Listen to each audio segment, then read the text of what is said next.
Oh, I guess we're live. It looks like we're live, ladies and gentlemen. Man, AEW, Battle of the Belts.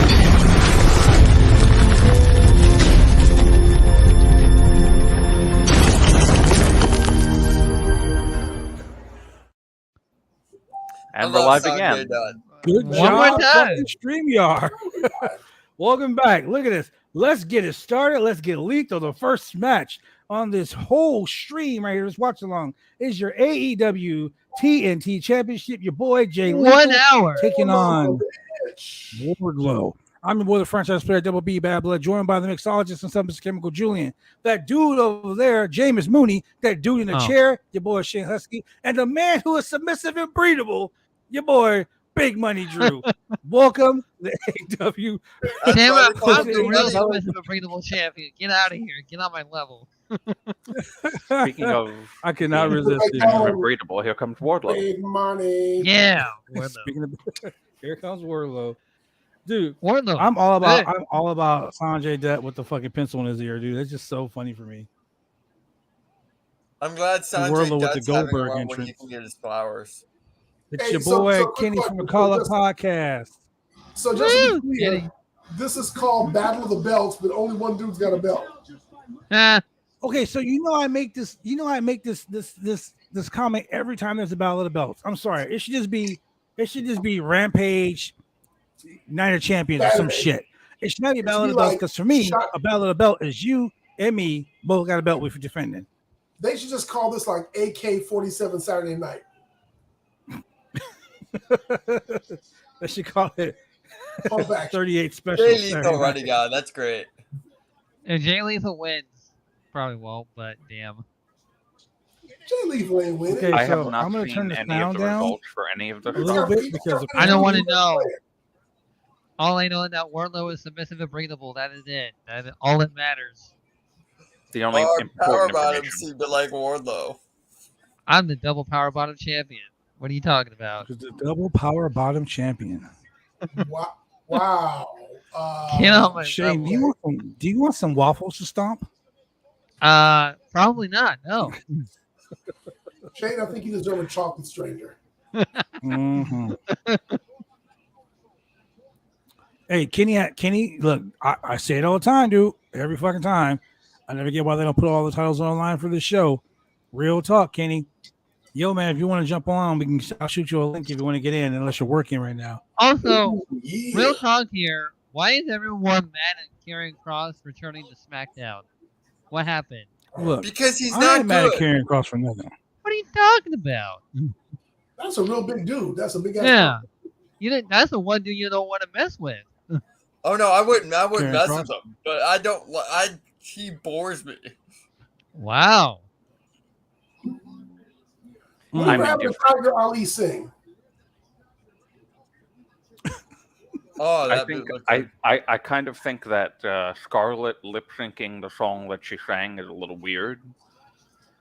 That's a nice backdrop too. But I like the presentation of it. I think that they both look very good, and especially now that Cross doesn't look like a BDSM. That makes me feel better about it. Well, Cross looks more like a skater dude, like, you know. Look, Karrion Kross' NXT presentation was never the issue, but he couldn't cut a promo, and then the bell had to ring.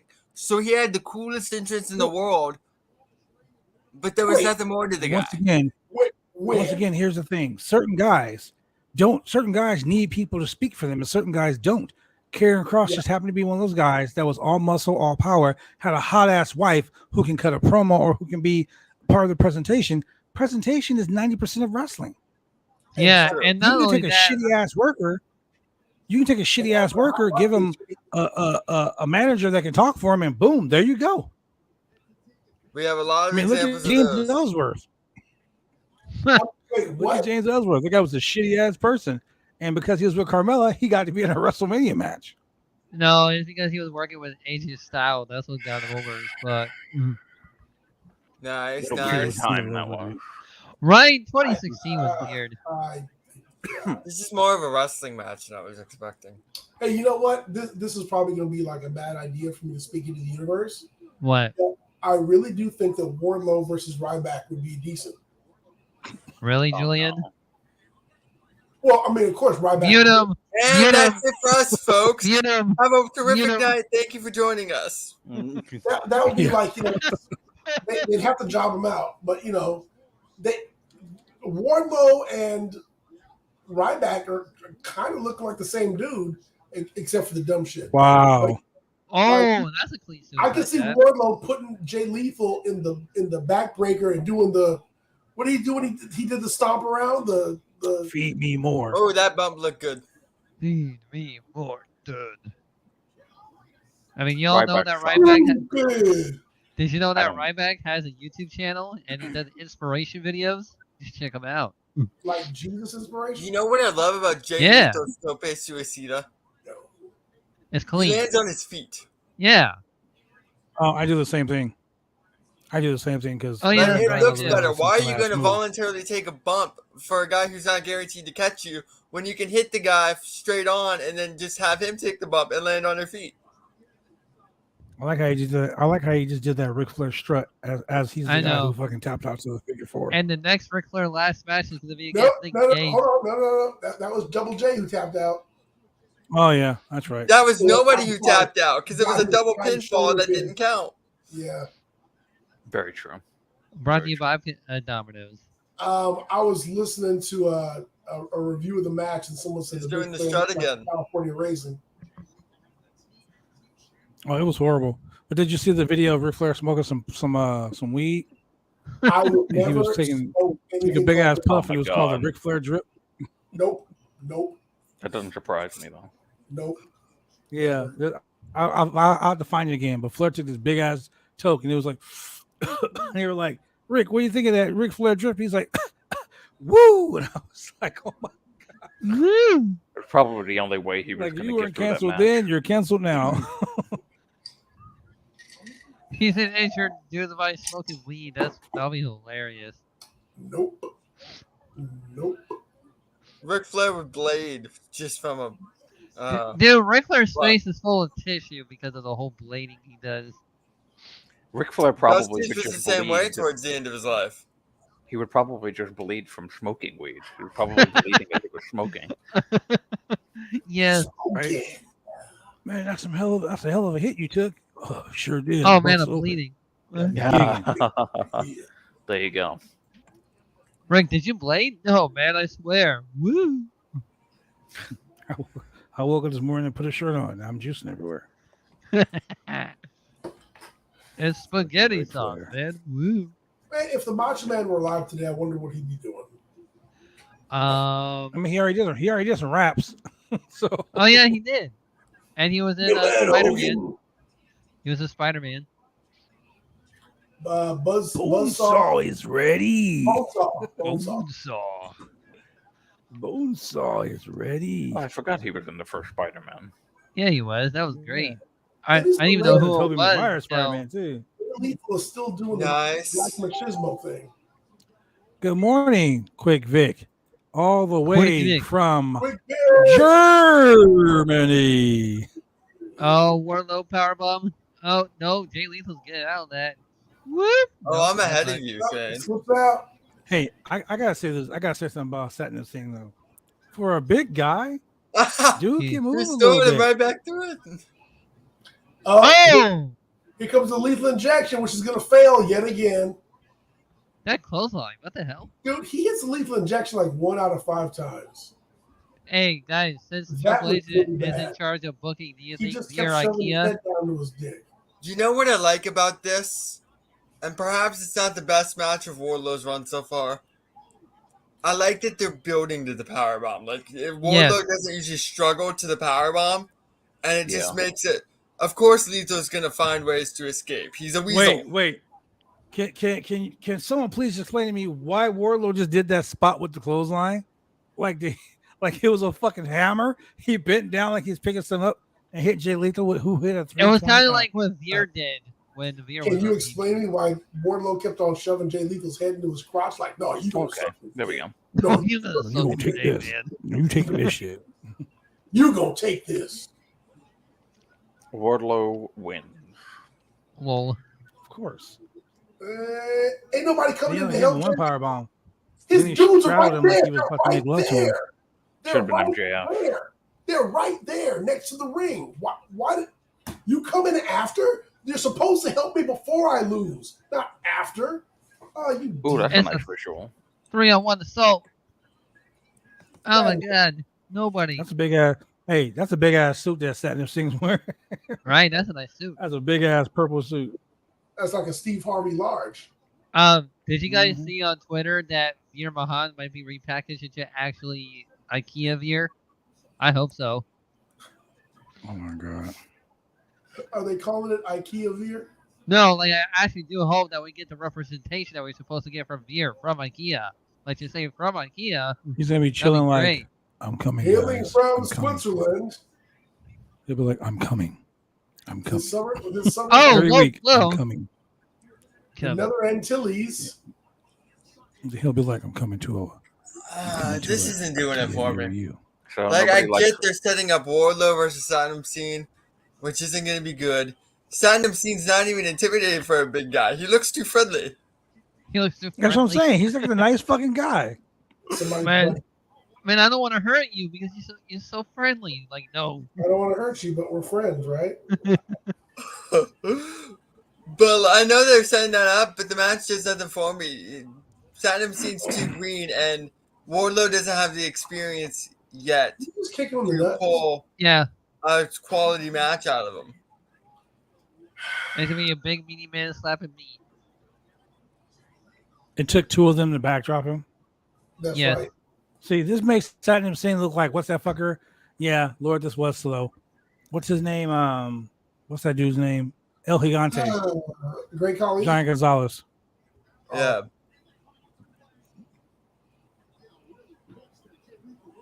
El Gigante wouldn't have been that bad had they not put him in a freaking bodysuit. A furry bodysuit of that. But yeah, that was a furry airbrushed bodysuit. That was like a freaking green suit before green suits were even invented. Okay, so I always say that if something is horrible, I will shit on it for being horrible. This match was fucking horrible. Yeah. Yeah. I will be right. Like I get you're trying to get Jay Lethal something to do, but dude, this was bad. This was bad. This was the shits. Like I'm gonna probably go wipe my ass right now. They need to get Ring of Honor television so we can get people like Jay Lethal off AEW. They don't necessarily acclimate well. Speaking of Ring of Honor TV, with HBO Max and with Warner Media. Oh I heard about that. All of this stuff going on with Warner Media, dude. They buy HBO Max. They buy Discovery because Discovery Warner Media is joining up. Dude, Ring of Honor on Discovery would be great. Yeah. Which probably will happen because Discovery will be like, "Yo, we want something that's going to be able to like they want to license something, so they're not have to worry about producing, paying."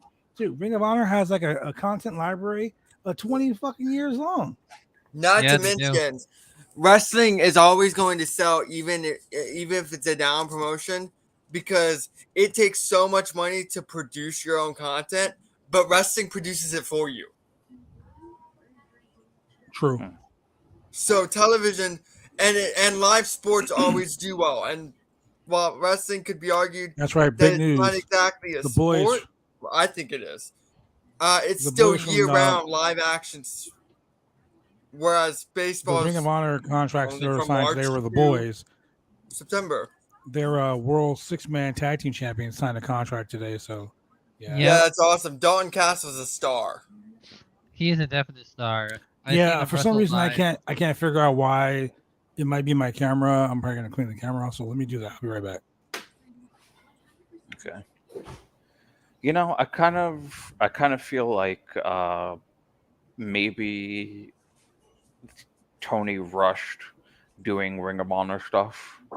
Maybe it should have been like pushed to the side until like a TV deal was going to be announced.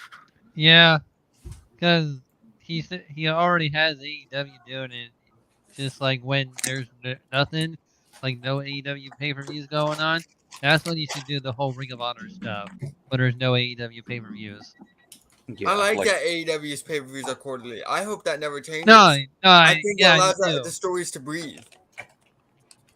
I just think that it builds the story too. Just doing the Ring of Honor stuff, and I mean, the 2 Ring of Honor shows that they did were really great. They were great shows, but incorporating Ring of Honor stuff into TV, I think, was a bad idea. Tell me more. I think it's showing that Tony really can't handle both companies at the same time, doing creative for he does need help and building to these pay-per-views. And there's no AEW integration into Ring of Honor, so why is there Ring of Honor integrated into AEW? Right. Not to mention, if I may add to this, Drew, you get a guy like Jonathan Gresham. I don't think the whole John Gresham drama aside, what led up to that, Jonathan Gresham probably should have lost to Claudio because the audience didn't gravitate towards Gresham right away, and you needed to do a soft reset. The issue is they didn't give him a chance to, and you put the pure title on Wheeler Yuta, already established in AEW. You put the tag titles on the Revival, already established in AEW, or FTR, pardon me, already established in AEW. Your world champion should not be the least established person on the show they're going to be on, and that from the get-go was a major issue to me. And you could tell that he didn't have a plan before he put Ring of Honor on television. Oh no, he definitely did. One thing, that's one of my issues with AEW as a whole, especially the women in tag divisions. They don't have a plan with them, and it's evident. And at the beginning, part of the reason Adam Page was so successful was because they stuck to the 3-year plan they had with them. Same with Max. Same with a number of guys. Now that first era is kind of come and gone, in a sense, he has so many guys, he doesn't have those plans, and they're not telling us type of stories. And Ring of Honor is suffering more than AEW for it too. Well, is Tony Khan solely doing the booking for Ring of Honor also? I believe so. I haven't heard. I think Tony Khan wants to be Vince McMahon really bad. I don't know if it's that he wants to be Vince McMahon. I think he knows that he created a legitimate alternative to WWE. But what I think the problem is that it's too much. Well, it's kind of funny because the show, the computer game. Bless you. The computer game TEW. Yes. No.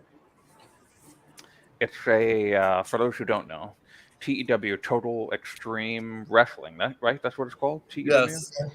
It's basically your own eFed. You can just take any year. Oh wait, hold on, guys. Promotion. The best match of the night is going on right now. My girl Jamie Hayter versus Thunder Rosa. Anyway, I love Jamie Hayter. You can just make, you can do your own storylines with all of the people from Ring of Honor, from AEW, WWE, New Japan, a whole bunch of wrestling promotions are on there, and you can make up your own stuff. Like how they did the GM mode for the new WWE game. Yeah, that wasn't all that great as I thought it would be. something similar-ish to that. And I feel like what MJF said in the last promo that he cut, I kind of feel, while it was shocking television to hear, I definitely feel like there are times where Tony definitely does come off as a money mark. It's just like, hey, I'm going to buy up all these contracts and I'm going to do whatever I want with these people that I really like. I'm sorry to interrupt. I love that they immediately went into the attack instead of the Jamie Hayter is killing her. Random lockups, because if it's supposed to be personal, make it come across like they can't stand each other. It feels more authentic. I like that. Anyway, continue. Wow, Jamie Hayter's got some gear, doesn't she? Yeah, she does. It's matching the Thunder Rosa. I love Jamie Hayter. I don't know if y'all know what my real name is, so this would be funnier if y'all did. But Jamie Hayter? That's my favorite JB wrestling right there. Jamie Hayter. Oh, his Jamie. real name It must be Jamie Mooney then. Yeah. That makes sense. Anyway, so what I was saying was that shit, I kind of forgot what I was saying. What was I saying? That's very on brand for you, Drew. Yeah, it actually is. Something about Tony Khan being the money mark. Oh, well, right. that's been said a lot, honestly. Yeah. Her chops are. I mean, but it's true. It's true. But that, I mean that in a good way, by the way. And I think that about like this. Because the Ring of Honor integration. Oh, Jameis, you were saying that the tag division and the women's division really feel subpar lately. Not lately. The tag division hasn't felt okay. I have no idea why the Lucha Bros beat the Bucks. From there, I have no idea why Jurassic won the belts. That felt out of left field, and not even a good left field. It felt like out of Marcelo Zuna left field. He sucks. And I love the Lucha Bros. And then from there, they kind of just took a back seat until they randomly lost it to the Bucks. Okay, FTR is the obvious end game. Oh no, they randomly lost it to a team everybody was gonna split. And now who knows what they're doing with it heading into the biggest pay-per-view of the year. The last year of AEW Tag Division has felt very pushed together, very rushed, much like it did until FTR got there with the first two champions. And I liked Omega and Page's reign. But SCU they didn't do much with SCU. That felt very put together. And then they put it on a makeshift tag team until FTR got there. They lose it within a month. The entire tag division in general, the entire time has felt very uncoordinated and awkward. And they have the best talent-wise pool of tag teams in the world. If they booked it like they cared, their tag division would be an all-time tag division, but it's not. Okay, so let me interject here. Look, their tag team division is still top notch. You got guys from Ring of Honor, you got guys from New Japan, you got guys, you got the Lucha Bros. What they're doing is not putting the titles on the people they should fucking be with. Santana Ortiz years ago. Like Santana Ortiz was tag team champions a long time ago. Here's my thing. Even though FTR is the number one ranked tag team, they've been the number one ranked tag team for 3 fucking months. I think the best thing for AEW to do right now is to put those tag team belts on the Acclaim. Yeah, the Acclaim has been they're like 59 and like 59-9. They're the best wrestlers as a tag, best record as a tag team. Now AEW claims to be the company that is always about the ranking, always about the and the Acclaimed are over rankings, right? too. And you're right, Vic. You're right, Vic. The Jeff Hardy situation totally fucked off the tag team. I'm gonna say it, and I'm gonna catch heat for this. The Hardy Boys in 2022 was a terrible idea anyway. The obvious story was always FTR, the Young Bucks, and they were gonna put the belts on the Hardys. Thanks, Jeff Hardy, for ruining it. But that hey, right there I'm loving the whole that's a money mark situation. Tag team. That's a money mark situation. And that goes back to being unplanned. You're not going to plan for Jeff Hardy to randomly get released and then be in your tag division. They have no long-term plan with the tag teams. And it's evident, especially with that. I may be the only one, but I had no desire to see Jeff Hardy in AEW in the first place. Nope. I had no desire to see the Hardy Boys reunite. Starks and Hobbs could have won the belts too. Yes. I totally 1000% agree with this too, Vic. Ricky Starks and Hobbs, they should have won the fucking tag team. If the Bucks had to lose the triple threat match, I would have put it on Hobbs and Starks. Yeah, I still wouldn't have changed the belts. I would have gone FTR Young Bucks for All Out because I think that's the money match right now. But obviously, they've already had that match. That's the problem. They've already had that match. That's the problem. And I think what AEW was planning was to have their Ring of Honor feud with the Briscoes and FTR be like the big marquee thing. That's why they did 3 of them. But they fucked up by not having the Briscoes win, or that 2 out of 3 falls match. The third fall should ended in a fucking draw within 1 fall apiece. That way they could have had no disqualification, no count out, no whatever match, and it would have fucking that right there. They left too much money on the table. All that money is on the table now because now you done fucked off a good marquee feud, and now who are going to do it?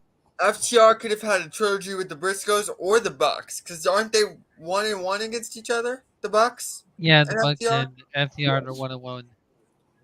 You could have had the trilogy but apparently there's some heat between them and the Bucks. Apparently, Dave Meltzer said there's some heat between them and the Bucks, and that the Bucks are afraid to defend the title, to go after the tag titles.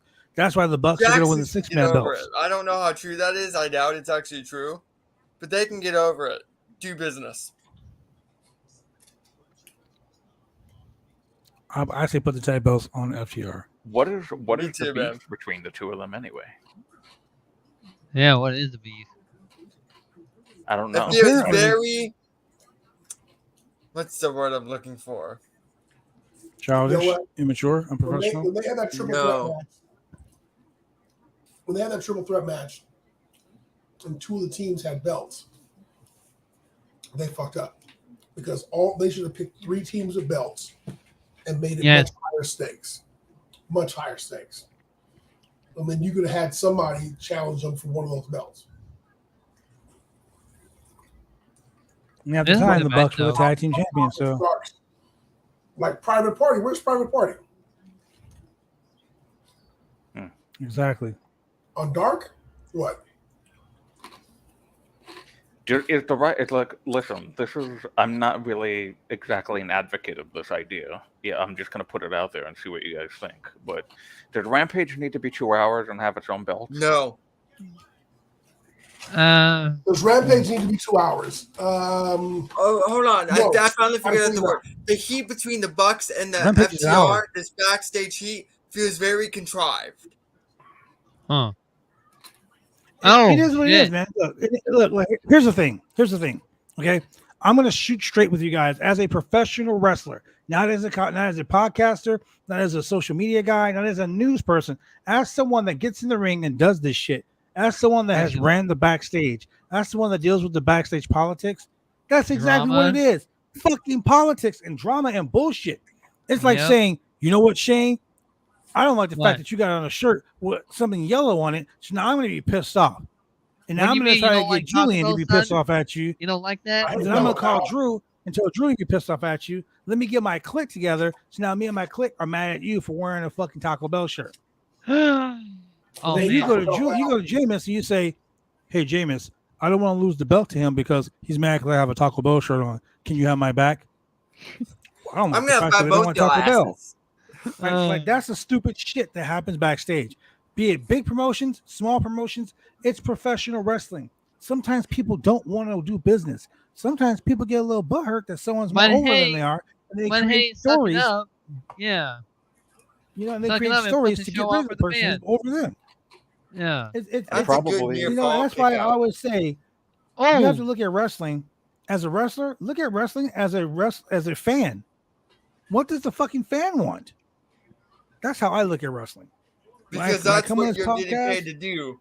Please the audience. When I come on this podcast, it's not to please an AEW fan. I mean, AEW wrestler or WWE wrestler. It's to please the fans that are watching the show that don't want to have any drama or bullshit. They want to know the real. Correct. That's why I always say this show is about. Look, that was a bad move right there.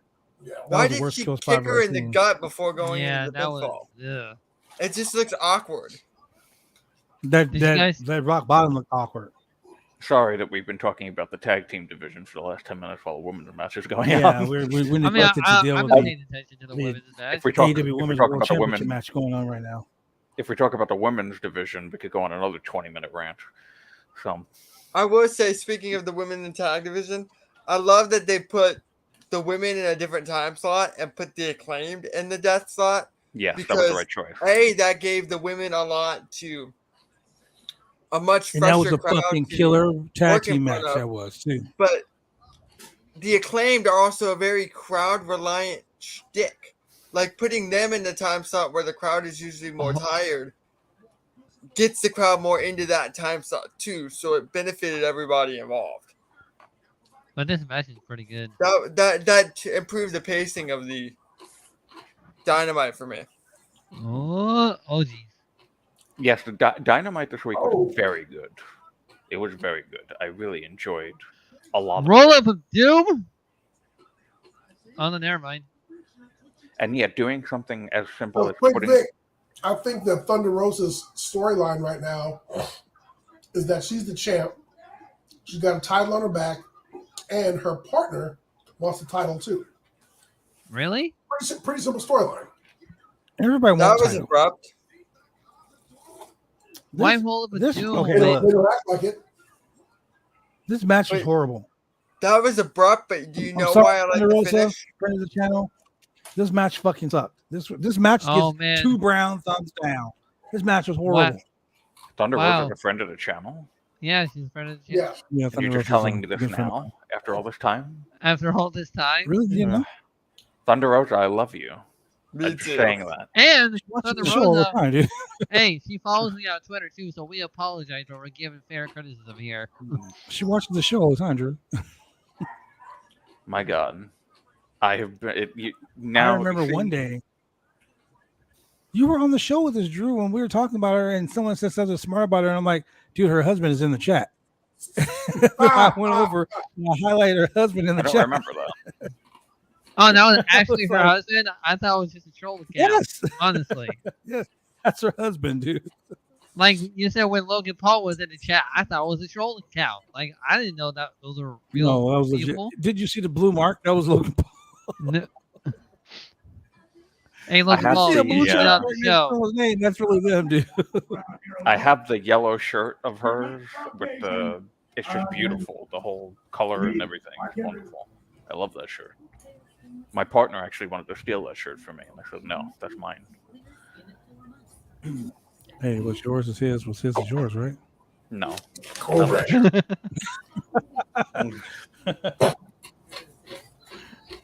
Hey, since we're all here, can we do a 5-way scissor party? Come on, all of you, scissor me. Scissor me. First off, I don't want to. Yeah, come on, you and Drew can scissor each other. Scissors. You guys was scissors. Yeah, that's what I'm talking about. Julian, myself. Come on, scissors. Scissors, man. You know you want to. You know you want to. Come on. Yeah, that's what's up. Come on, Bad Blood. You're the only one. Scissor me all the way in the corner. You guys bully me to the scissoring shit. Here we go. Yeah, there you go, Shane. Woo! You guys always bully me. 5-way scissoring. Scissor me, daddy. Hold on. BGM, I messaged you something on Facebook real quick. You're welcome. What? No, please don't do it. Is it submissive and breedable? That's your decision. Oh, boy. I don't need to be involved in this, please. I did the submissive and breedable I'm a little thing worried because now. Okay, Drew, I'll send it to you too. Yeah, you started. I did this one time on this show. Hey, man, we should call this a submissive and breathable hour. That's gonna be your fucking. And now I know Thunder Rosa's watching this shit. Jesus Christ. Hey, she's probably gonna have a kick out of this, though. Oh yeah, you're busted, bro. Busted. You sent it to me too, Jameis? So we already had Storm versus Hold on, it's still sending me, but it's already sent to me. I don't like the fact. Hold on.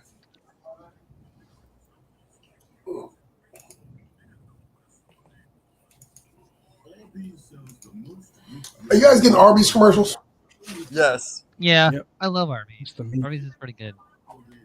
Wow, you're the king of I like mediocre fast food, huh? Damn straight. The fact that Arby's is selling euros is a little disturbing. I only get their roast beef sandwiches. That's you said if we were selling euros in Europe, we just have to have Arby's.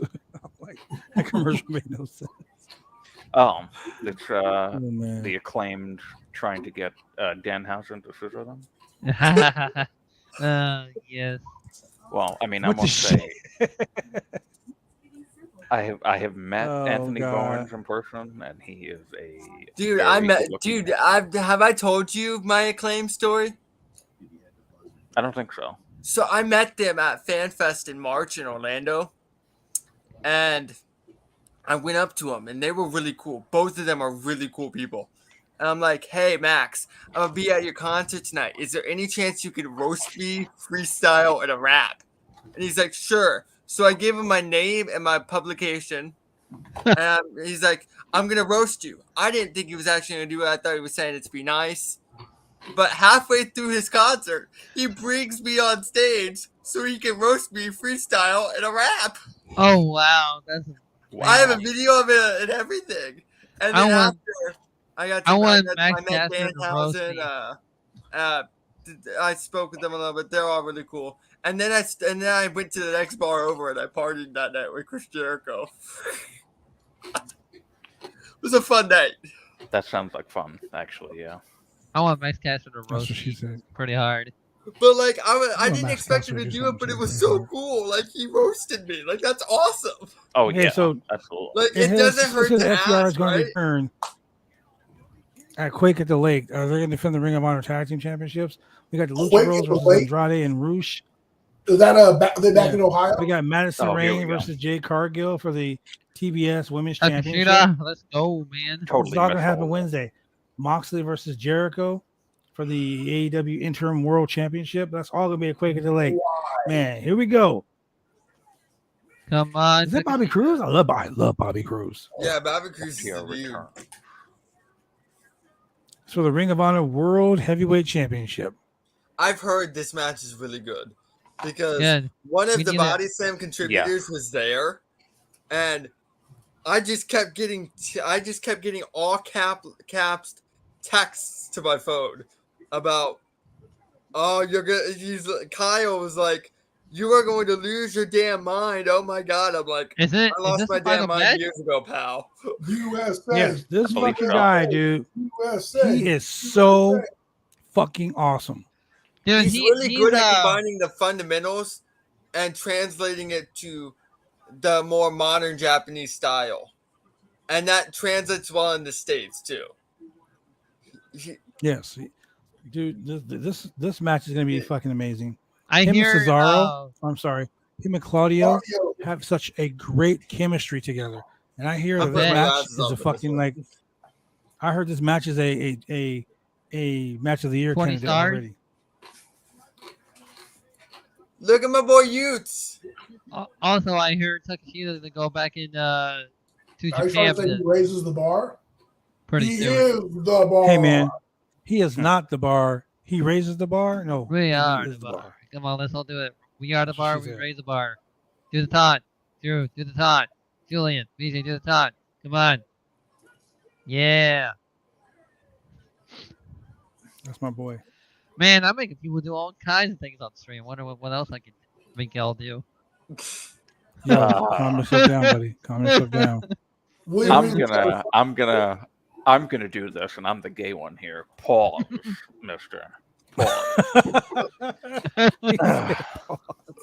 You can go ahead and put a pin in that right there. Caprice Coleman. Friend of the channel, Caprice Coleman in the house. Oh, what? Oh, shit. Oh. Already. Quick, fast What's pace. up, Caprice? Okay. Oh, Yeah, man. I had a friend that was there too, and he said it's the most amazing match. I didn't want to talk. I just want to watch. Rate Claudio's nipples on one. That's a nice start. Nice drop down. Didn't give him a chance to move. Hey guys. Rate Claudio's nipples on 1 to 10. Come on, no. I will say an 8. An 8? Alright. Sequence to set the pace. Slow it down a bit. Nice. That was so good. That was so good. Here comes the collar. Yep. Oh man, this is some technician. That dude, look how tight Takeshita's collar elbow tie-ups are. That's the New Japan right there, baby. Nowadays, getting a lot out of something so trivial. That's that dojo.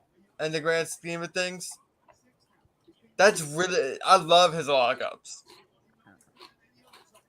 A lockup isn't gonna break a match, but a great lockup can make the start of the match. So, are you guys ready for Sami and Kevin Owens to take the belts off the Usos? I'm ready to watch this match. Yeah, I don't give a shit about that right now. Nice. I'm done with WWE talk. This match is This good. is such a technically sound match.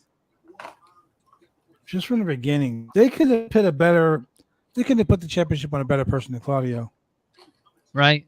This is one of my favorite things about early Ring of Honor. I'm glad Claudio's kind of bringing you back.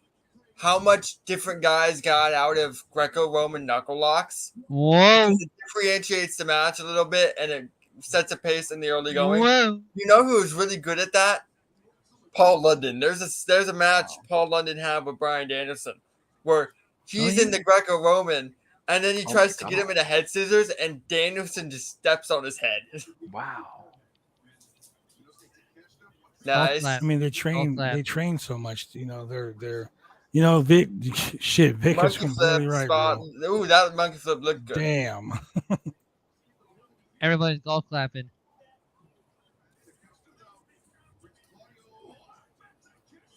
You know what? I just remembered what I was going to say before because of what Bad Blood just said about earlier Ring of Honor. So Jonathan Gresham, I think, got screwed. Definitely, I felt bad for. I said this when the match happened too. I said I'm so conflicted right now because I feel like Jonathan Gresham should have retained, but I also love that Claudio won. You know what I like about this? Not to interrupt you, Drew.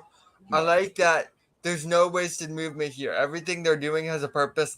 I like that Claudio's making him exert the energy with the pinfalls. You're not going to trip him up and pin him this early in the match, but you can get him to waste that energy a little bit in the context of the story. I like that. I wish we got more of that in wrestling. Everything's a struggle. They're not letting each other do stuff to them. For me, that's the type of wrestling I really enjoy.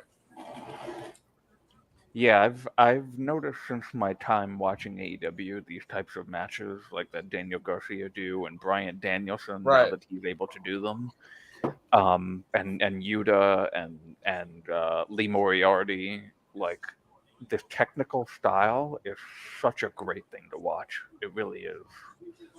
Yes, sir. So I think what Tony should have did with Ring of Honor was that he should have kept it to pay-per-view only, because we've seen that GCW shows, Terminus shows, these types of shows that don't have television actually sell. Oh shit! And Ring of Honor should have stayed as a pay-per-view show until. Well, if you remember, early Ring of Honor was a DVD service type ordeal, similar to PWG. Now that may not work. I wouldn't remember because I never do, because I was never a Ring of Honor fan. Like right here, I have right here an old DVD of Night of the Grudges with AJ London. You could only see this match if you bought the DVD back in the day. Oh wow! So Drew, I mean, I hear what you're saying, and I do agree with you, but I think the problem here is that if your show is only doing pay-per-views, and let's say that they said, hey, we're going to do one pay-per-view a month,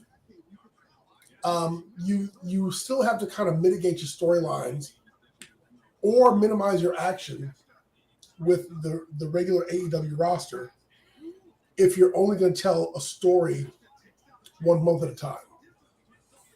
Nice. Here's the thing. I agree with what you're saying, good. Julian. That's a nice. He pulled I agree with what you're saying, Julian. Yeah. And I think that if they did remember how Impact or TNA used to do those weekly pay-per-views, you can only watch them on like Fight TV once a week. Yeah. If Ring of Honor did something like that, but you know what I mean, like $5.99. That's not a pay-per-view. That's a TV you show. pay to view it. Well, yeah. I mean, but it doesn't have to be like. Let's be real. If Raw was charging $19.99 a week to watch it, would we be watching Raw? Absolutely not. No, I wouldn't have. No. I mean, And that's what I'm saying. Technically, would be a tax write-off for us. You cannot do a weekly pay-per-view. Yeah. Even if you're charging $3.99, I ain't paying to watch that shit every week. Hell no. I mean, that's called a streaming channel. So if you're gonna do a monthly pay-per-view, one, it's got to be good. Two, it's got to be a stacked card, and three, you got to do a lot of storytelling in that little 3-4 hour period that you got there.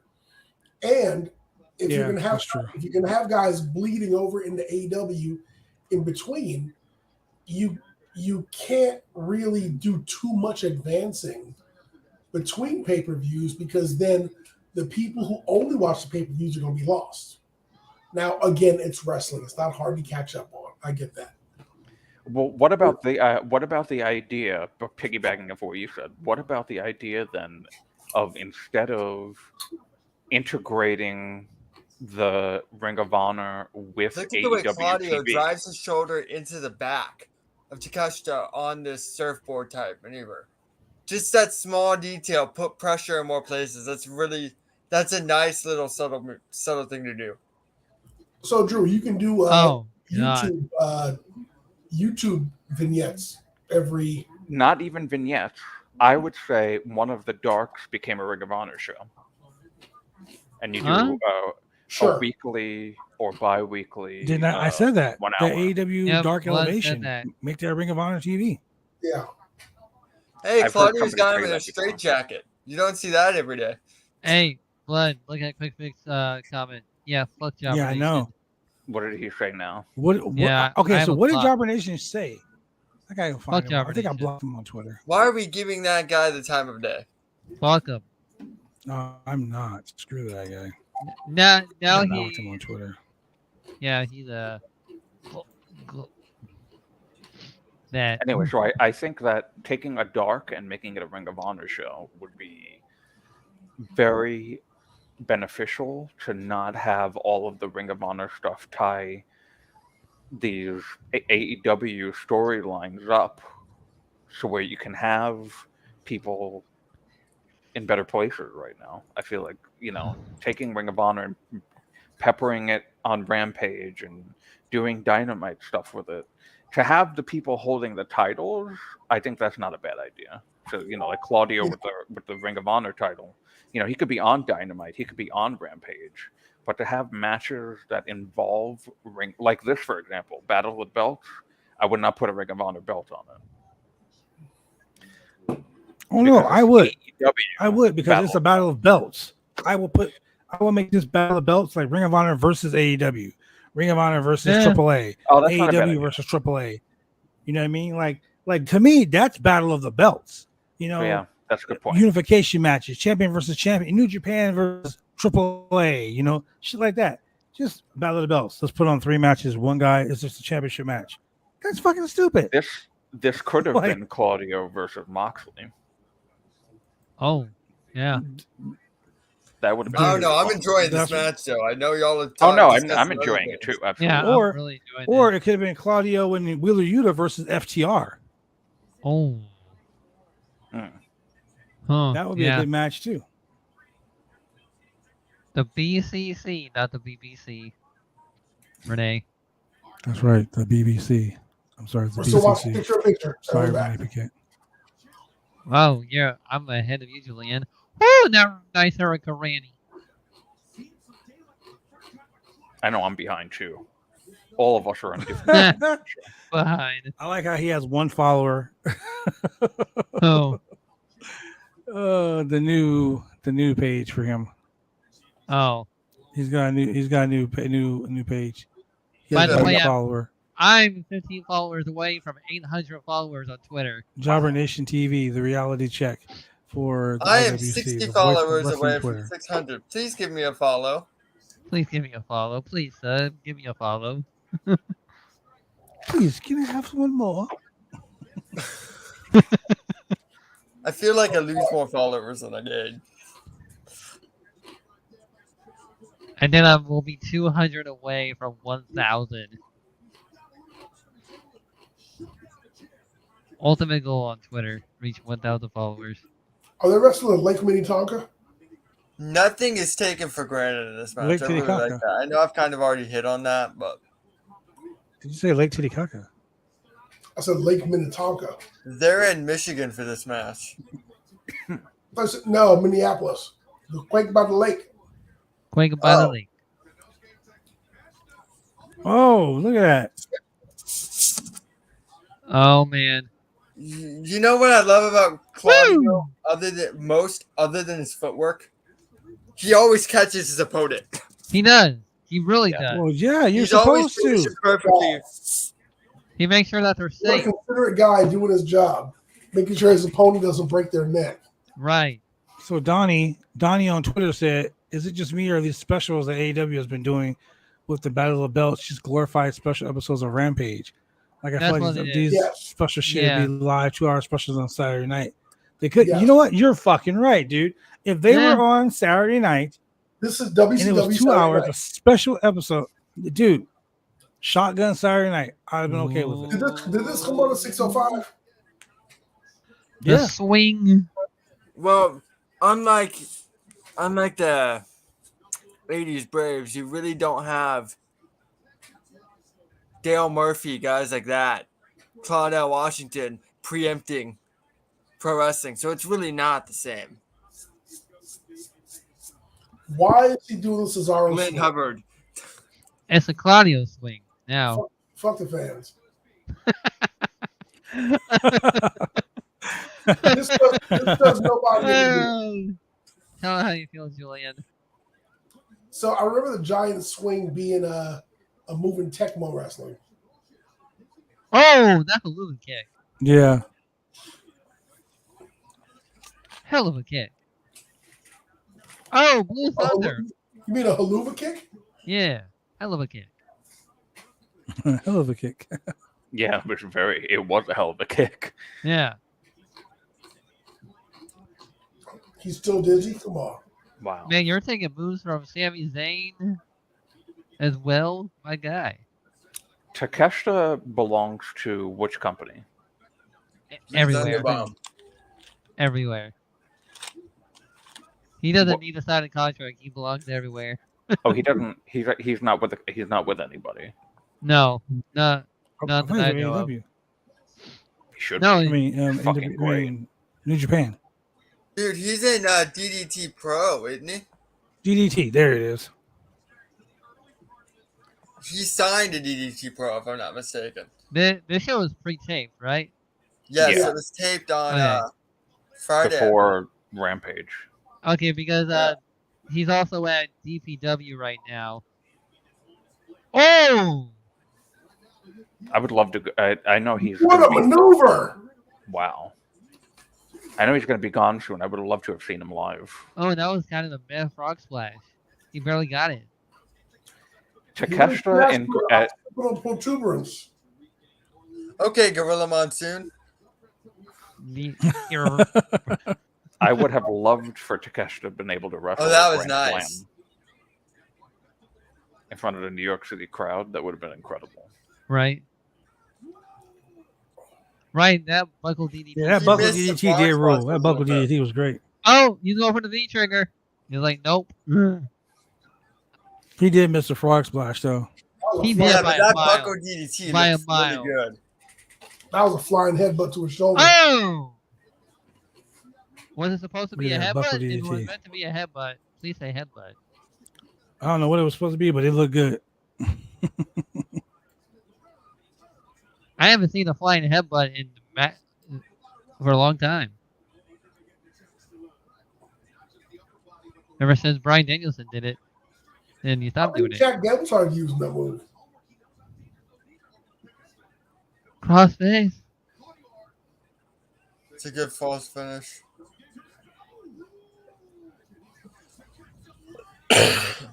Yeah, Babla, whenever I see that show going live for DPW, we got to do a watch along. Every time Claudio I'm all about it. sits on the sharpshooter and cinches it in, it makes me happy because somebody's actually doing it correctly.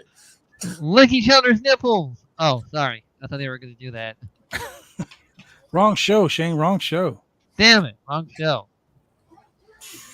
Hey, Jameis, I really hate the fact that the Walls of Jericho has turned into a Boston Crab. Right? Was it like that to already? me, the Walls of Jericho was always supposed to be similar to the Lion Tamer. Now you're just using Rick Martel's hold. Correct. My God. I don't know if Jericho can necessarily has the core strength to do the Lion Tamer often, though. You know? Oh, That yeah, always everybody seems stands kind of up. awkward. What do you mean often? He only has to do it once a week, if that. That Man. looks like a lazy ass suplex. This match is so good. I'll be throwing my money in the ring like I did at that 1 to 5 show. The Ray Phoenix and Dragon Second Jr. Man, this That match match is was pretty amazing, fucking by the good. way. This is the type of wrestling that makes you like appreciate wrestling. Yeah. Oh, and this I've been match saying made that this up. whole time, BJ. No, I mean like that's why I loved Ring of Honor so much back in the day, because Ring of Honor was like just straight up like, yo, there wasn't no hocus pocus, no fucking, but yeah, shit. That was close. That was close. By the way, Bray Wyatt liked the tweet from the WWE. Yeah, he liked the fact that I wasn't love his that back. Takeshita does backslides. I'm ready for that match of Karrion Kross versus Bray. Ready for it. Yeah, that's a lost art, man. That is a lost art. Yeah. A Then he hits backslide? that fucking knee. Oh. That knee, yeah, backslides. Then he Yeah. hits that knee. Ooh, that brain buster. Jeez. Especially since they had tried to do the backside earlier and they kind of struggled a bit. Oh! Struggling to get the guy over and then getting him over is such a small, really good way to build a little bit of drama in terms of a transition. You know what I mean? No, Jim Ross said something a couple weeks ago. Yeah, it is a slobber knocker. Jim Ross said something a couple weeks ago. Totally threw me off my game for a second. Jim Ross said, "Oh my God, can you believe this, King?" And Excalibur was like, "Yeah." Oh, what the hell? And those roaring forearms, Jesus Christ, dude. Takeshita has really good match pacing to the point where everywhere where this guy goes, his offense gets you can see where his offense takes a toll on him from where he's been worked at throughout the match. Naturally, organically gassed kind of thing. And that's a really good detail. Beautiful, beautiful Hurricane Rana. Yeah, everywhere where this guy goes. If I hadn't known the finish, if I hadn't known who won, I would have bought into that false. Oh, no, it's on the head. Oh, shit. I mean, even not knowing who wins, I know who's winning. Claudio, but it's just there's a no joy. way they're gonna make you believe Takeshita's winning this match, you know? Dude, that's not the point, though. He is so good. I don't believe it. He is so good that he could be the one to win. That's why I love about AEW. That's why I love this company so much, because it's not like, oh, it's Takeshita versus Claudio. Claudio's gonna go over in like 5 minutes. No, it's like shit. They've already gone 19 minutes and they're still going at it. You know what I mean? It's a competitive. Well, it's competitive. I only say that because we know the contract situation. They're not going to put Ring of Honor title on a guy that's not even in AEW. I mean, not in AEW, but Ring of Honor has a track record with Morishima of doing something similar. I mean, they gave the boys a trip to Ring of Honor 6-man tag belts, and they just signed them to a contract today. So, what a main event! But they didn't have a contract with somebody else. Yeah, I get what you're saying.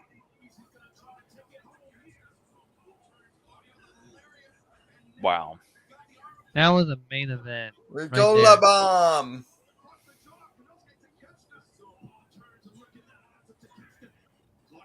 That was a fun match. It really was. This made up the entire show. Yep. Ladies and gentlemen, the winner and still your Ring of Honor World Heavyweight Champion, the Blackpool Combat Club's very own Claudio Castagnoli. Claudio. And that concludes the AEW Battle of the Belts. 3 matches, 3 good title matches. Well, 1 good title match at least. Yeah. It was 3. I don't know. Yeah. Well, 3 title matches, 1 good one. This show really should be longer than an hour. when it comes. Yeah, absolutely. But on Wednesday we got Chris Jericho versus John Moxley 2 for the World Championship. It's going to be pretty bad. man, what's wrong? We never. Well, I mean, we always dislike a Chris Jericho match because he doesn't really need to be there. But that spot belongs to somebody else. Yeah. You know, there's so much news going on in the world of professional wrestling today, and it's only August. Yeah, I want to say two things about the world of professional wrestling right now. One, things are getting a whole lot better and a whole lot interesting when it comes to WWE and AEW. So many guys are coming back. So many guys are leaving. The WWE has done a whole 180, literally in like a week.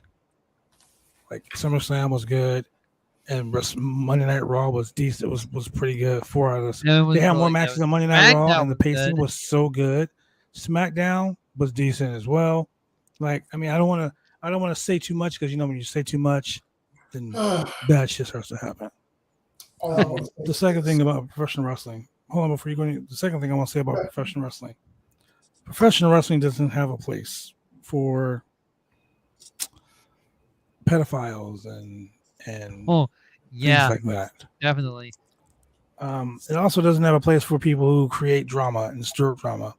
Because I will tell you, people who throw stones at glass houses should know better than that. There was a certain situation where a wrestler and said friends created a narrative about a professional wrestler that didn't do it. They wanted to get this guy out of power because the guy was running a company. Said guy is no longer running that company, and that company is falling apart. It is the shits now.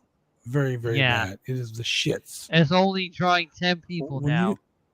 When you go from drawing 350 to 400 people a week, a local indie, to 25 to 30 people on a good night, that's when your company's taking a big shit. But here's the thing that really makes me laugh. When someone posts a video of your top guy who led the charge to get rid of someone with no evidence, just a made up narrative so they can get power. And when they finally get power, they're doing the same thing. But this person blatantly on television telling a 13-year-old fan, that they can suck their dick all night long. Yeah. Be it indie wrestling, be it mainstream wrestling, whatever, does not need that type of shit. This person is going to become a parent. So, without putting that person's name out there, I'm just going to say this. I pray to God you don't have a daughter. Because the things that you're doing as a man will affect your daughter in the long run. Correct. I pray to God that you don't have a son. Because if you do have a son, you're going to raise him to be a piece of shit just like you are. And the world doesn't need that. The wrestling world doesn't need that. So I'm going to leave it there because that's how I feel as a parent and as someone in this industry who's been done wrong in the past. But, it takes a bigger man not to spread rumors, lies, or drama. Be a bigger man or a bigger woman. In this industry, it's so easy to have that, herd mentality. Herd mentality when you tell your buddy and your buddy tells another buddy and you guys click up and then your friends follow you because they feel like, oh, hey, they could be right. I remember I tell this story all the time. There was a guy who sat next to me at a wrestling show for 3 hours. This is always and talked so much shit. Literally talked so much shit about what me, the person sitting right next to him, was supposedly I had done to this guy. Keep in mind, ladies and gentlemen, he is telling me, the person that he's talking about, all of this horrible shit that I have done to him, and I'm sitting next to him the whole time. And I'm just like, dude, we should fuck that guy up. Like, yeah, I'm with you, my buddy. Let's do this. Let's go.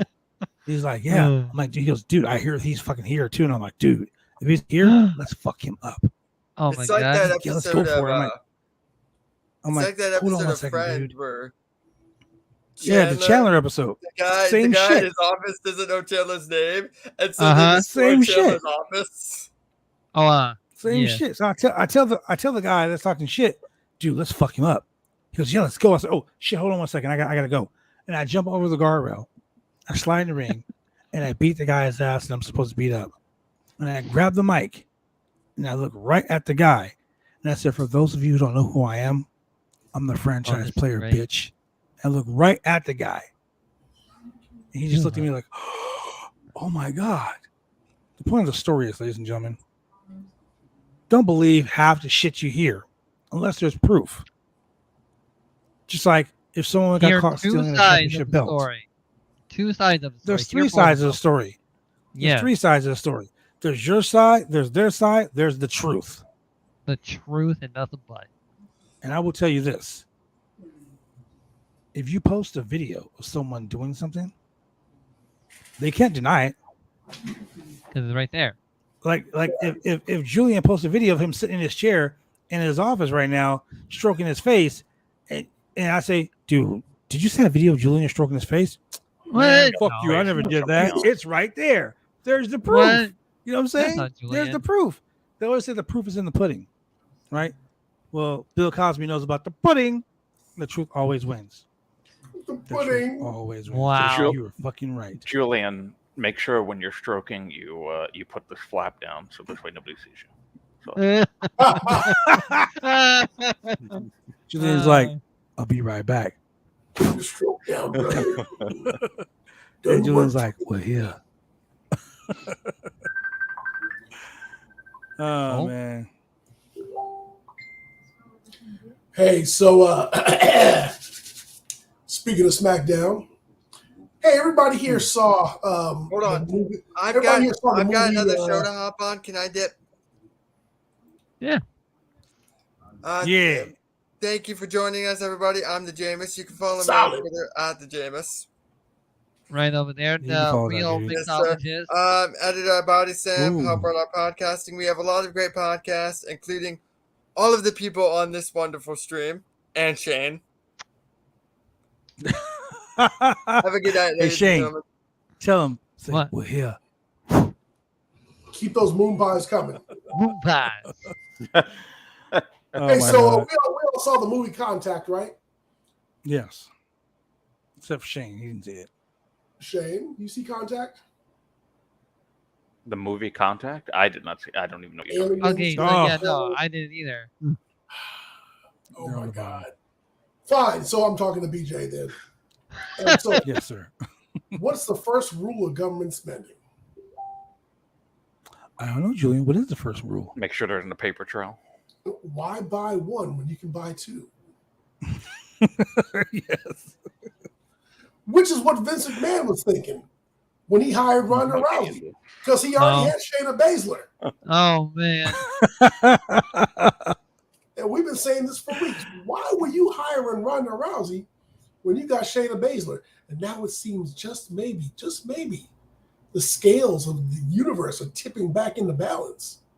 And maybe Ronda Rousey suspended, maybe she's gone. I really don't care. She ain't Brock Lesnar.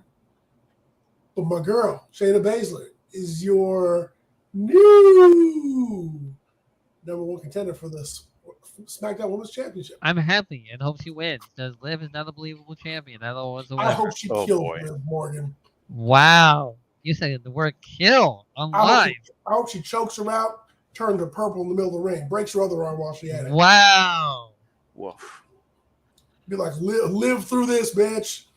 Live through this. Look, I got a lot to say about the whole Liv Morgan thing. Look, here it is. This I can't believe the Thursday, fans are turning on her already. this Friday, she turned on the fans. Did you not hear her promo? Yep. She came out and she was like, I'm out here to address the bullshit, pretty much. And she sat there straight up like a heel. Fans were cheering for her. She was just like brushing her hair off, like, fuck you guys. With a broken Like, arm. seriously, dude. Liv Morgan as a heel will be a lot better. Fans were booing her when she first came out, which totally made me laugh. I'm like, fans are booing her. Like, dude, like, she's just another. I don't know. I don't know. I'm just Ronda Rousey. I'm tired of her too. The booking They for the finally match did at the right thing SummerSlam by is not good. exactly. You can tell Triple H's influence on this SmackDown. Tell you what, man, that bus. From Ricochet winning the match, That was clean, awesome. getting over with the crowd, the way the show started. Not only that, but putting the Uso. commercial on point. They put the commercials on point where they're supposed to be. Exactly. Hey, With the Shane, Usos. I'm telling you right now, man. When Vince McMahon left WWE, he took a primetime LAX shuttle with seats for 8. And they put Omos in the back 3 seats. They put Veer in one. They put Ronda Rousey in the other. Hell, and I hope they put G.I. Ho in the other one too. And they need to just pack them all up and just send them all on out. Because, we don't need them. Out of here. Well, so there are several things that the Triple H era did. They brought back the women's tag team championships. They're going to be an actual fucking tournament. Yes, thank you. My thoughts on the tournament is you're going to have Dakota Kai and Io Shirai win the tournament. Io Sky. And as they're the tag team champions, they're going to walk out with the belts. Surprise, motherfucker! Because the boss Sasha Banks is going to show up Naomi, and they're going to be like, "Yo, we want our belt back." There's a made tag team feud right there. Okay, now you can make the women's tag team belts actually fucking mean something. Because now you got people, you got cliques, and if they were fucking smart, they would unify the SmackDown and Raw Women's Championship with the NXT Women's title and let them women go all over the fucking map. You only need one champion, all 3 brands. That would be great. Get rid of some of the fucking belts. Yes. Like you got the NXT UK Tag Team Championships on NXT TV. Why? Leave the NXT UK Tag Team titles in the fucking UK. So what you're saying is we can now say NXT UK. Is it safe now? Look. Yeah, it's safe now. All they need is they can have the World Tag Team Champions, the World Heavyweight Champion, the Women's World Champion, the Women's World Tag Team titles. That's it. You want your secondary titles? You got the US title and you got the Intercontinental title. Get rid of that fucking sorry ass 24/7 championship. And I love the way they did it with Bianca standing in the middle of the ring and all these women coming down like, yo, we're going to fuck you up for this belt. That made that women's championship look more important. That's right. Yep. You know, when yeah. You know, what was it? What championship did I say?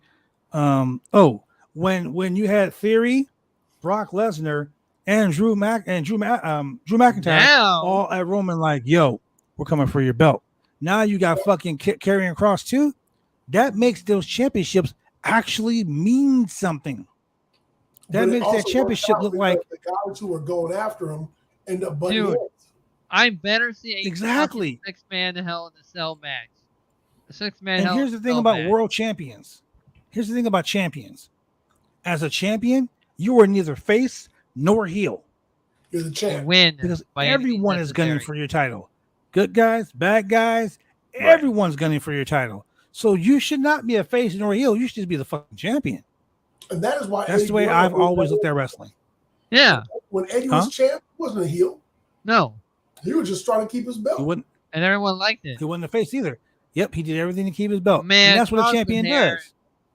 Yep. Kross is a gorgeous man. That's all I gotta say. So I mean, at the end of the day, you can get rid of some of his titles. You can make the U.S. title and the Intercontinental title actually mean something, because those should be like I'm not gonna say lesser titles, but those are championships that other people can go after. Guys in the second tier. You know what they should do? You should have 2 dudes or 2 women who keep up. Well, it would be for the women because you have a U.S. title, Intercontinental title. Take somebody who's been gunning for the U.S. title and keeps on failing. Take somebody who's been gunning for the Intercontinental Championship who keeps on failing. Swap them.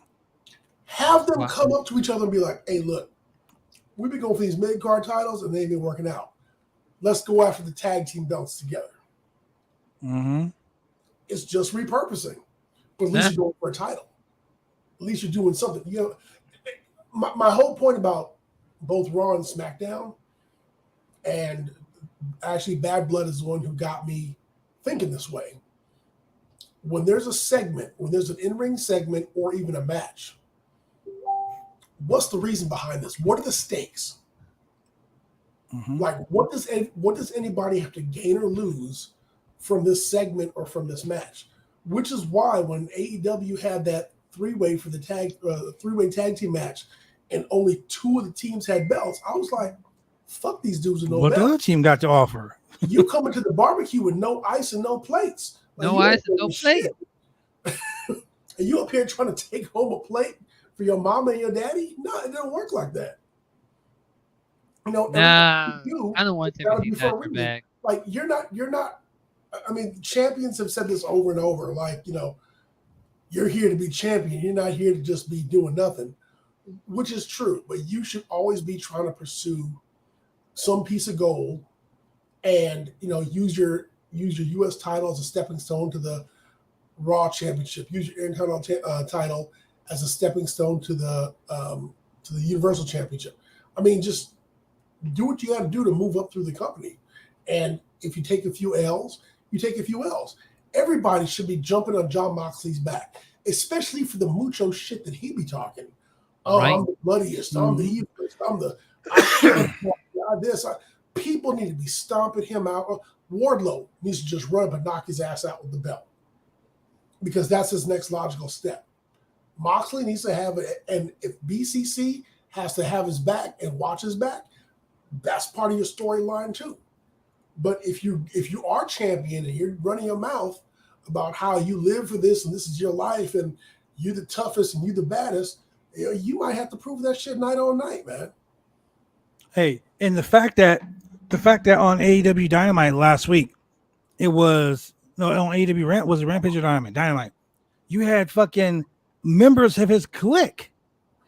Like, correct. Yo, if I can beat you, then I face Moxley for the championship. Like, his own people were like, "Yo, I want your shot too. I want to shot your title too." That's the way it should be.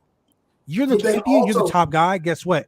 Everybody's gunning for you. Your mama, she in the house, like, wait for him to go to bed. I'm gonna get that motherfucker. Like, that's how it is.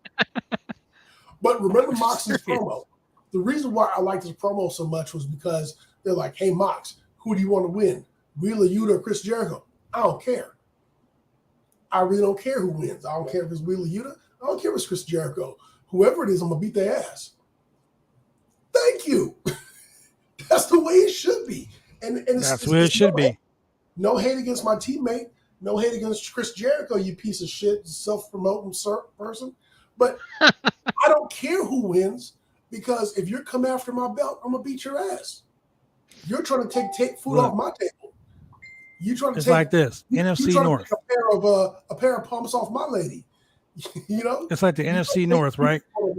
I don't care if the Bears win or the Vikings win; they ain't beating the Packers. See, just like that. Or the Chicago Cubs. Well, that's baseball. You better hope the Bears don't win.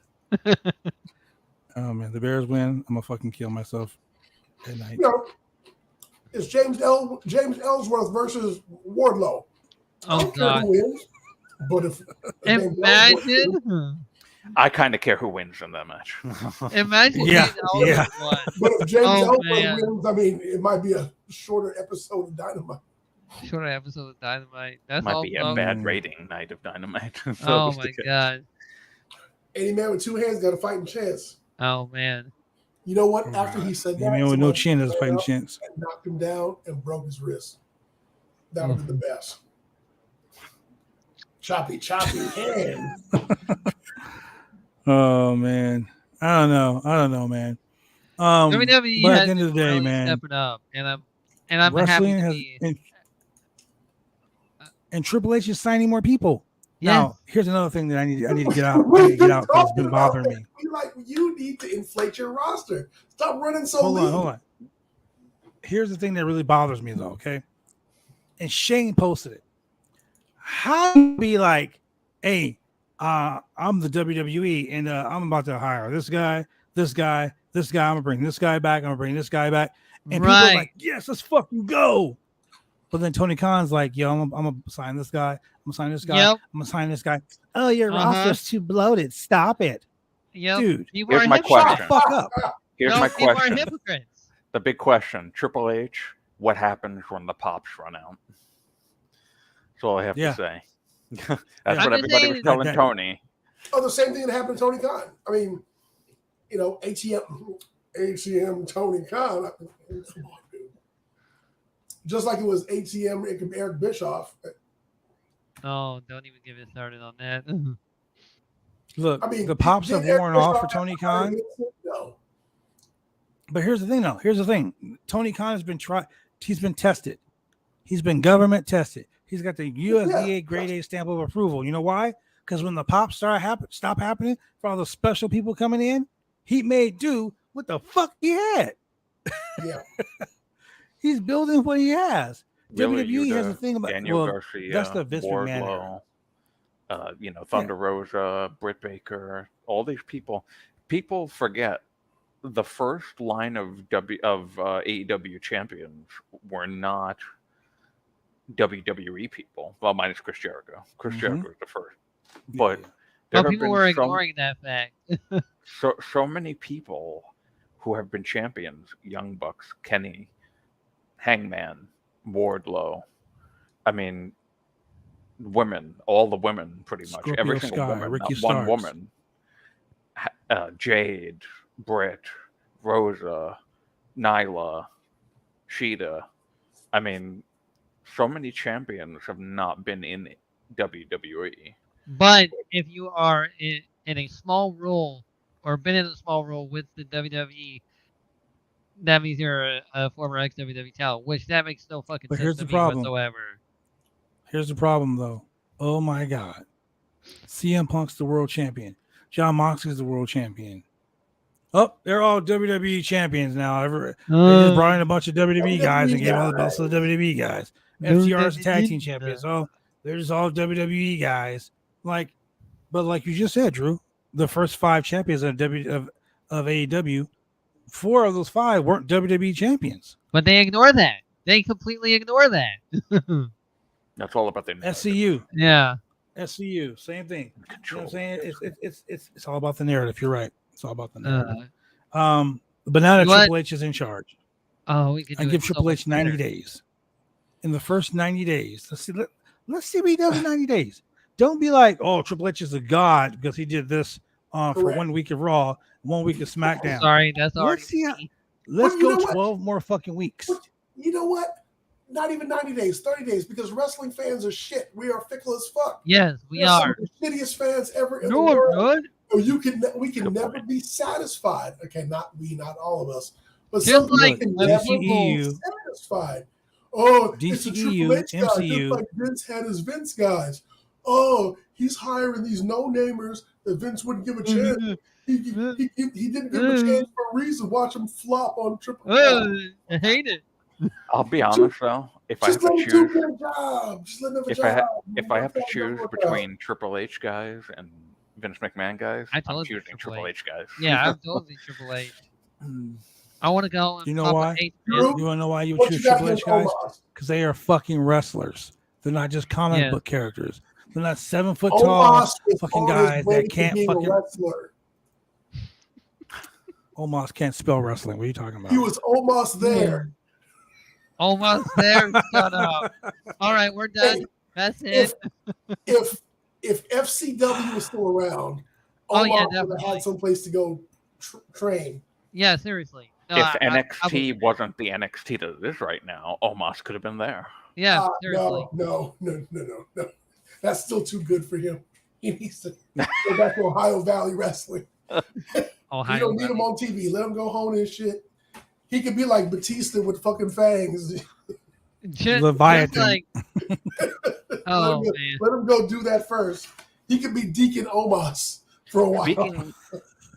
Speaking of the overseas PLE, boy, did our predictions for Roman Reigns change like that on SmackDown. They changed fucking quick. Wow, yes. I will say that I was shocked, and I usually have like a good little inclination of what's going to go on, you know. But now you don't I know literally anything, was like know. shocked.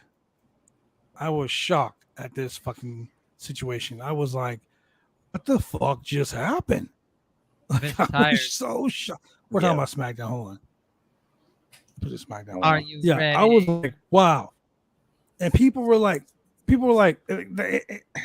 look, the commentators were like, Cole, fuck that. Michael Cole, who was that? Who is that? Who is that, man? McAfee was like, that's Karrion Kross. That's Karrion Kross, you dope.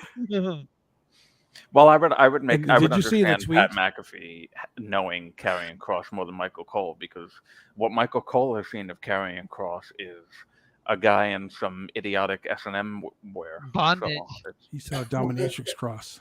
Drew McIntyre said, Cross. Dude, Cross with hair. Bondage suit. Yeah. Yes. That was a great tweet. I was going to ask you, did you see that? That was so fucking funny. That was so funny. So now, my prediction was that Drew wins at Clash, and then Theory cashes in. We don't know anymore. We don't know. Now it kind of makes it more exciting. I don't know what's gonna happen. God damn it, Barry Allen. We didn't talk about that, but Theory was missing this week because his family member passed away. Yeah, his family member passed away. That's why. Oh, okay. Yeah. He had a death in the family. But I think that they still should keep him off TV completely until Clash of the Castle. I still go with that. You make so now you can still do the cash in, whether he wins now or not. It makes it more special because he hasn't been on Raw and SmackDown every week, and he hasn't been dangling I like case. That. It's got to be he's off TV and surprise cash in. None of Vince's characters has been on. None of them. That's true. Dude, also, if you think about it like this, the Fox said they want not Fox, USA said they want a mainstream championship on their show. Fox wants a championship on their show. Roman is on SmackDown, but Roman is hardly ever on Raw. Correct. So it will be. Someone posted in a group chat we were in earlier. What if they do a 2 out of 3 falls match? The first fall is for the Raw Championship. I've actually done a match like that at BCW. It was the 3 stages of fear. I was the NWA Continental Heavyweight Champion. I was an NWA Continental Champion. I was NWA Heritage Champion, and then I was wrestling a guy who had a championship from Tennessee, and it was 3 of us. So the triple threat match was the first fall was for the Heritage title. Second fall was for the Continental title. The third fall was for his championship. So I lost the first fall, lost the Heritage belt. Won the second fall, retained my championship. Lost the third fall, he kept his championship. So if they do a match like that, it'd be kind of awesome to have the Raw Championship on the first fall, the SmackDown Championship on the second fall. So Roman can defend one title and lose one title and still keep one title. So Roman lost the Raw Championship to let's say Roman lost the Raw Championship to Drew, and then he retained the SmackDown Championship. Both USA and Fox will have their champions. Yep. Then you can have Theory cash in on either champion. You can have Karrion Kross. That builds feuds. Now we have on Raw, we have Drew versus Karrion Kross. On SmackDown, we have Roman versus who the fuck ever. And you still have Theory running around with their briefcase on both shows. So now you got to, oh shit, what can happen? Oh my God, this can happen. Oh my God, this can happen. Now fans have that excitement.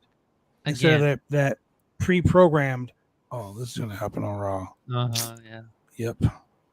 And fans will be confused. I hope not. Fans aren't that stupid, Jason. That's what WWE does. Used to want you to believe that they were that stupid. If they do this idea of the two out of 3 falls, one being for one title and one being for the other, I think Roman needs to win the first one for sure. so that it looks like, oh, Roman is just going to win both of them and blah, blah, blah. But then something happens in the second match for, I would say, so he would win the Universal title. I think the Universal title fits him the most. Yeah. And then, so he wins that one in the first fall, and then the second fall match, something happens where he gets taken out, and then it's Drew, or like if they're gonna do it. Oh well, no. If they do like a triple threat type of a thing, I don't know, because that's what it seems like is going to happen now. Probably Karrion Kross is going to be involved. It could be a good botched catch in. You can have Drew. Like we can have Theory run down and try to cash in the case and get pinned by Drew. That way, it still keeps Roman strong. It got the case off of. Yeah, then you have the third fall where you can have Kross do something. You know what I'm saying? So now you got multiple storylines that can come out of one match on two different shows. Dude, that would be fucked up. For Theory to come in, cash in, they actually ring the bell, and then Drew pins Theory and wins the title. Drew Claymore's his ass. Fucked up. Roman, as soon as the bell goes ding ding ding, Drew Claymore's him. Would tear up the stage. Yeah. Oh my God, he would be. He'll legit. Oh my God, he'll be so pissed, and then he beat the shit out of Theory. No, you don't know what happened. Hey, Jason said it best. Dusty would do it. Yes, Dusty would fucking do that. He would get so mad that somehow he will be a legit wizard to Chris Jericho by throwing a fireball out of his hand. Hey, you know what? I've got another idea. Wizard. Who is the Triple H guy that we're forgetting about? Bray Wyatt. Woo! The Nature Boy. No. Ric Flair. Oh no. No. Coming out of retirement again. No. He's not coming out of retirement. No. The answer is no. But on the night that Roman finally gets his unified championship belt, you're gonna say out comes Ric Flair and interrupt him. And Ric Flair says, "I'm retired. I'm no longer wrestling. Oh no! But I still believe in the lineage of the World Heavyweight Championship. I am Triple H. Here's the big gold belt. Hold a tournament for the new world's champion." Bam, oh my God. He did wear that world title out to his match too. Yeah, he did. He did. Yes. So give Conrad his 20 grand. Thank you, Julian. You know who else? Jason said everything we need to say right now. Hey, you know who else is a Triple H guy? Heath Slater, man. Heath Slater is a Triple H guy as well. Mm-hmm. Slater Gator, man. Reunion coming soon. We're saving this for the Rumble. We're saving this for the Rumble. The reunion will happen at the Rumble. It will. Now that Triple H is charged. Did you guys realize when SmackDown opened and they were talking, they were doing that shit, and then Baron Corbin was backstage with fucking with Ricochet talking shit. Did you see that your boy Jinder was all in the corner? Yep. Yeah, I did see. Yeah. Jinder was just chilling like, hey, I'm on TV now, guys. Look, I'm in the background. I'm a fucking extra. Look at me. I went from being world champion to an extra. Hey, don't worry, Drew. Dude, Jinder Mahal's reign was so underrated. How dare everybody hates it? God damn it. They stuck with Shanky. Yeah. Come on. If you hate Jinder Mahal's reign, then just get out of this chat. When you take a mid-carder, you saddle him with a lower. All right, well, I'm leaving the studio then. No, not you. I'm leaving too. All right, this is the crazy Jinder Mahal hour. I'm actually very, very excited for the Royal Rumble this year. Me too. Yes. I gotta admit though, man, with Triple H at the helm, and Triple H was like what people don't realize is Triple H always produced the last 5 guys in the Rumble. That was his thing. He always came up with the finishes for those last 5 guys. Except for now he's doing the whole. Yeah, not sure Shane McMahon did it, but Triple H usually did all of that. This is going to be an amazing. Yes. This is going to be an amazing Royal Rumble. Where is Shane O'Mac? Probably pissed off. Shane right wants now. nothing to do with wrestling. No. Shane wants nothing to do with wrestling. He's been trying. Him and Stephanie have legit heat. They can't work together. So Stephanie's now in charge. Shane's like, yo, I'll take my stress from the I feel bad for Shane McMahon because it's always been about Vince and Steph. It was never about Shane and Vince. It's just like, hey, you're just there. I'm going to take care of my favorite child. It's like that. It's like, all right. You see that commercial, that Golden Corral commercial? Trophy. You see that Golden Corral commercial where the dad's like, the little girl, she's like, yes. Dad, what is your favorite? And he was like, well, Billy's my favorite. And she's like, excuse me? Like, what? I meant the chicken. That's how Shane was with Stephanie and Vince. Shane was like, Dad, what's your favorite? He's like, Stephanie. I mean, wrestling. That's pretty much what it was. Yeah.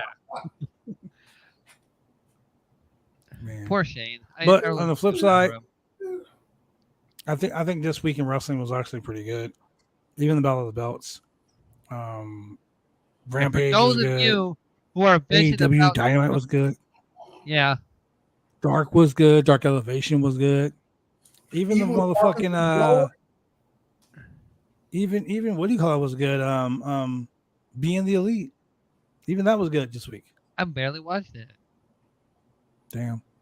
So welcome to the new age of professional wrestling.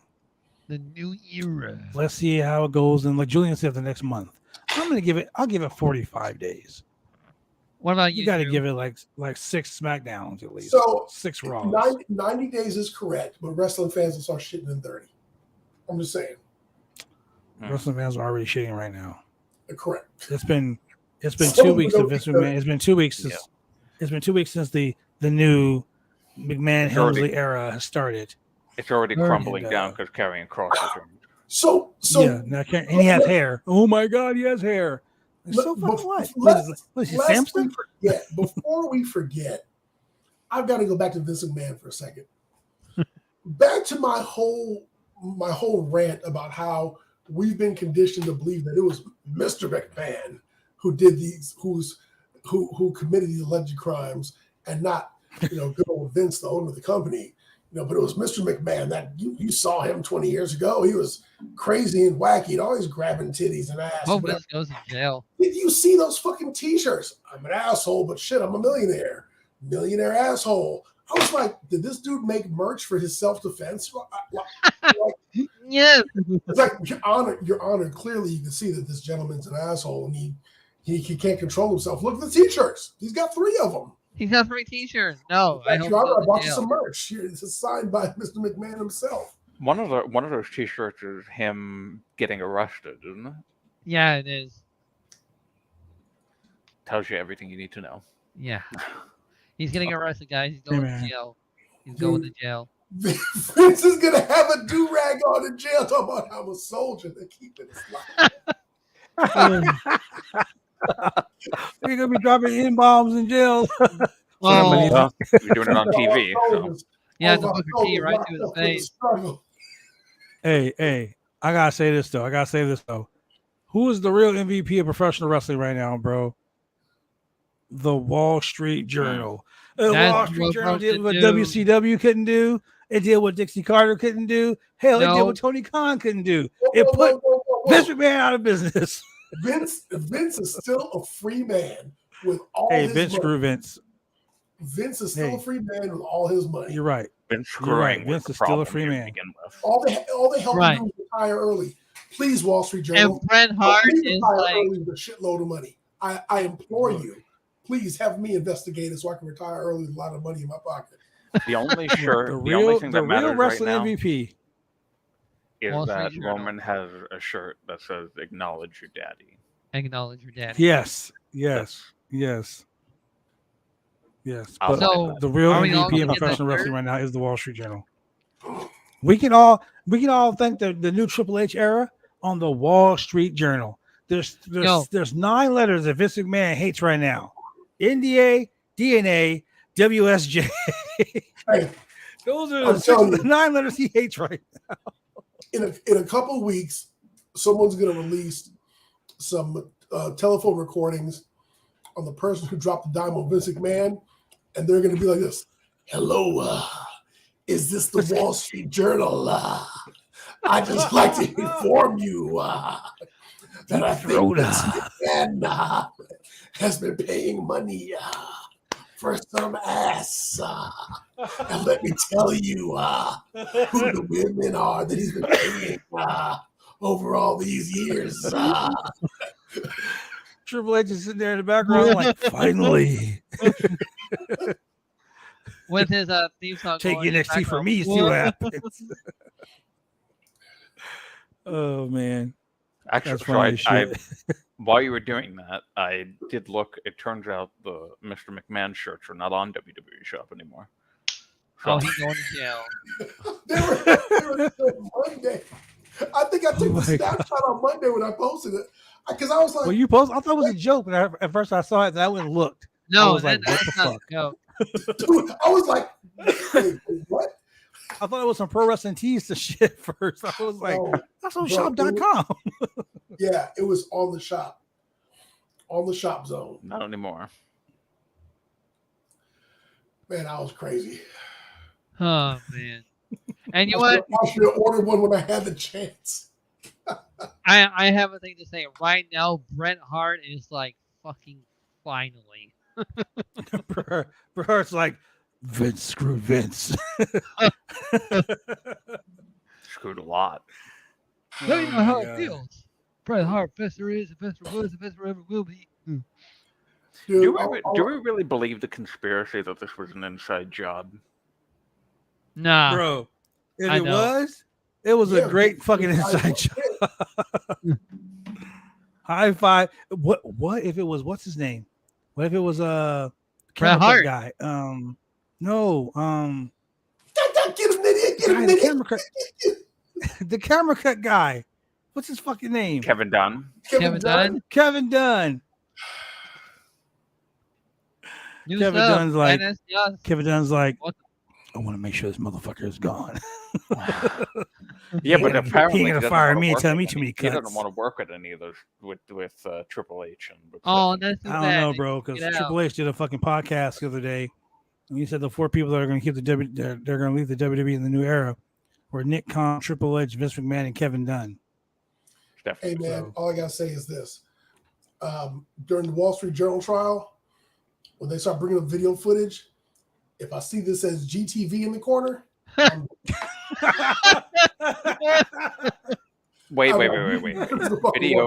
Video footage of what exactly? McMahon doing anything. GTV. McMahon at the ATM machine pulling out. Not only that, if they do, they won't go to my fucking limit, man.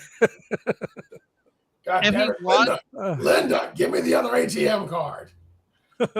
Linda's like, no, shut up, bitch. Oh my god, we're bad. Oh my god, Julian's drinking again. Not only that Vince walks into the courtroom to stand back. Oh my god! Wait, if he walks in, no chance. Stand back. Up against the machine too strong. He walks in with the fucking Vince walk. Tells the judge, I'm a generic jackhammer judge. He's definitely gonna do the walk. If Vince beats these charges, I hope not. Swear to God, that man is a smart criminal. What are the official charges he can be charged with right now? Walks out of court. So much shit. He literally went on the stand and said, "Yeah, I gave drugs to my wrestlers. I gave steroids to my wrestlers," and he still got off. It's Vince McMahon, damn it. I didn't make him take it. Look, man, Vince is gonna walk in the court right now. Right now, the SEC is the SEC is investigating him for fraud, for misappropriation of company funds, which really sucks because of the misappropriation of company funds. That money that he used, the business, the company money, since they're stockholders, that's where it violated SEC laws, because he's basically taking money from stockholders and funneling money back into a personal account. So that's insider. So that's God, what is it called? Shit, embezzlement. I will tell you one thing. Before you see Vince McMahon get brought down on embezzlement charges, he'll go down on tax evasion first. Because tax evasion is what they always get people with. In some way. They got they got motherfucking Al Capone on that shit. Yep, sure did. They couldn't get him on nothing else with that. Hey, for real? That's how they took down Jesus. They were like, hey, you've been money, you got to go. Dude, legit, Jesus got brought down on tax evasion charges. That's what they did. Oh, yeah. The Romans, you're right. The Romans did do that shit. Which goes back to us booking God, Vince and Finn Balor versus God and Jesus. And the special enforcer. Oh man, no, we can't do this today. I need to be drinking. God damn it, I need to be drinking, Jason. I need to go get a fucking drink. This is crazy shit. And also the person that will look out for any bullshit is Glock Anderson. He'll have the Glock ready. All right, which one of y'all? Oh my god. All right. Well, ladies and gentlemen, no, Jason, I'm not drinking yet, but I will be later on. Mm-hmm. Thank you for watching this watch along, ladies and gentlemen. And Julian, I will tell you about the Vegas trip so we can drink. Yeah, because Vegas ain't that. Man, I wish I had cool friends to buy me a Vegas plane trip. Come on, Shane, get that 2-for-1 deal, man. Oh man, Shane, you can come. Shane, just crawl my bag. I mean, I could probably fit in there. I'm skinny enough, you know. Hey, you guys hear about the WNBA player that got 9 years in prison in Russia? Yes. Yeah. For smuggling drugs. Oh. Yep. So I've been following the story at work because at Nike they play sports stuff like in every office, every building, right? On big ass fucking giant TVs. No, there's like always sports stuff. Like there's always there's sports news everywhere. Okay. Right. So it's like they're like all over. Like I go to another building, boom, it's right there. So I was talking to one of the guys at work about it, and I was like, dude, they really gave her 9 years in prison, Russian prison, for a vape pen and a cartridge. Damn. Well, it was more than one cartridge. It was 9 cartridges. But still, I don't give a shit if it was. Vape pen and look. That's like me with fucking 9 different batteries. You're gonna arrest me for 9 batteries, motherfucker? I'm sorry, 9 batteries as opposed to 9 kilos of cocaine. Smuggling drugs. If I got a vape pen, that's an oil. I get that. Marijuana is illegal, whatever, in certain places, right? I get that. But 9 motherfucking years for a vape pen and cartridge? Come on, bro. You slapping the shit out of somebody's what you're doing. You sound like Thurgood in Half Baked. 9 years for weed? Damn. Damn. Shane, if you watch you the movie, nothing about that. Reference. Did I watch that big? She probably sitting right there in her cell talking about, I want to talk to Samson. Fly me to the moon. I want to talk to Mr. Sampson. Where is Mr. Sampson? He got toked up. He's a pain, yo. Oh man, I think mama. That's about it. Hey, for real though, my back hurts. I should probably go get a backy out of me. Anyway, that. All right, y'all. That was at the end of the podcast. Shane, go watch Half Baked. This has I been already watched quite that a show. I did watch that big. Remember? Oh, good. Now go watch Friday. I need to watch Friday. There we go. There's the music. There's the music. Hey, to find yourself, Drew likes this music. He's like, yo, let's read those ducks. So with that being said, acknowledge your daddy. For your boy Husky 518. For the mixologist himself, Mr. Chemical Julian. For Big Money Drew, I'm the franchise. True. And do this, ladies and gentlemen. Enjoy your Sunday and your Monday, because while those two dudes were down there being